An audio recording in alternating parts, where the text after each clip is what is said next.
അഹമ്മദാബാദ് വിമാന ദുരന്തത്തിന്റെ കാരണം കണ്ടെത്താനുള്ള പരിശോധന തുടരുകയാണ്. AAIBക്ക് പുറമെ അന്വേഷണത്തിന് കേന്ദ്ര വ്യോമയാന മന്ത്രാലയം വിദഗ്ധ സമിതിക്ക് രൂപം നൽകി. അതിനിടെ എയർ ഇന്ത്യ പൈലറ്റിന്റെ അവസാന സന്ദേശം പുറത്തുവന്നു. മെയ്ഡേ എന്ന് പറയുന്നതാണ് സന്ദേശം. ഇന്ന് നടത്തിയ തെരച്ചിലിൽ ഒരു മൃതദേഹം കൂടി കണ്ടെത്തി. പത്തനംതിട്ട സ്വദേശി രഞ്ജിതയുടെ സഹോദരൻ അഹമ്മദാബാദിലെത്തി. രാകേഷ് ഏറ്റവും പുതിയ വിവരങ്ങൾ പങ്കുവെക്കും. രാകേഷ്, ഇന്നലത്തെ DGCയുടെ പ്രാഥമിക റിപ്പോർട്ട് അനുസരിച്ച് പക്ഷി ഇടിച്ചതോ ഭാരക്കൂടുതലോ ഒന്നുമല്ല. ടെക്നിക്കൽ എററുമായി ബന്ധപ്പെട്ട വിവരങ്ങളും പുറത്തു വരുന്നില്ല. എന്താണ് കാരണം എന്ന കാര്യത്തിൽ ഇപ്പോഴും ആശയക്കുഴപ്പമല്ലേ? മറ്റ് വിവരങ്ങൾ, പരിശോധനകൾ എങ്ങനെയാണ്?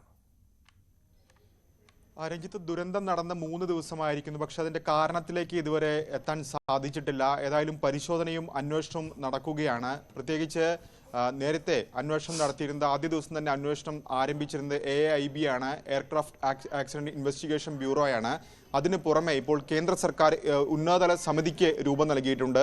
ഈ അപകടത്തിലേക്ക് നയിച്ച കാരണങ്ങൾ ഈ സമിതി പരിശോധിക്കും. ഇതിന് പുറമെ നിലവിലെ നടപടിക്രമങ്ങളിൽ ഏതെങ്കിലും തരത്തിൽ പാകപ്പിഴകളുണ്ടോ, അല്ലെങ്കിൽ ഭാവിയിൽ ഇത്തരം അപകടങ്ങൾ ഉണ്ടാകാതിരിക്കാൻ എന്തൊക്കെ മുൻകരുതലുകൾ വേണം തുടങ്ങിയ നിർദ്ദേശങ്ങൾ ഈ സമിതി സമർപ്പിക്കും. ഏതായാലും കേന്ദ്ര ആഭ്യന്തര സെക്രട്ടറി അധ്യക്ഷനായ സമിതിക്കാണ് ഇപ്പോൾ വ്യോമയാന മന്ത്രാലയം രൂപം നൽകിയിട്ടുള്ളത്.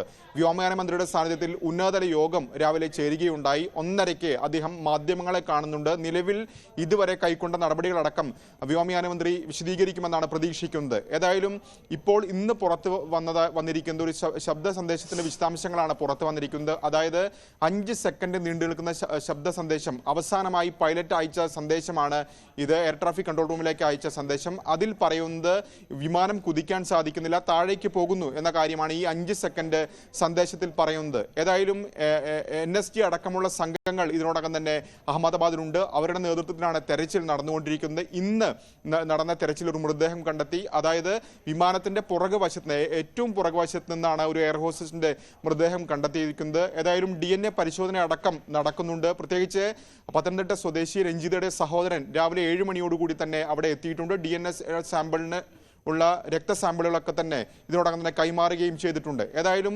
മൃതദേഹം തിരിച്ചറിയാൻ കഴിഞ്ഞില്ലെങ്കിൽ ഒരുപക്ഷെ 72 മണിക്കൂർ എടുക്കുമ്പോൾ DNA പരിശോധന ലഭിക്കാൻ. അങ്ങനെയെങ്കിൽ നാട്ടിലേക്ക് കൊണ്ടുവരുന്ന അടക്കമുള്ള കാര്യങ്ങൾ നീണ്ടുപോകാനുള്ള സാധ്യതയും നിലവിലുണ്ട്. രഞ്ജിത്ത്.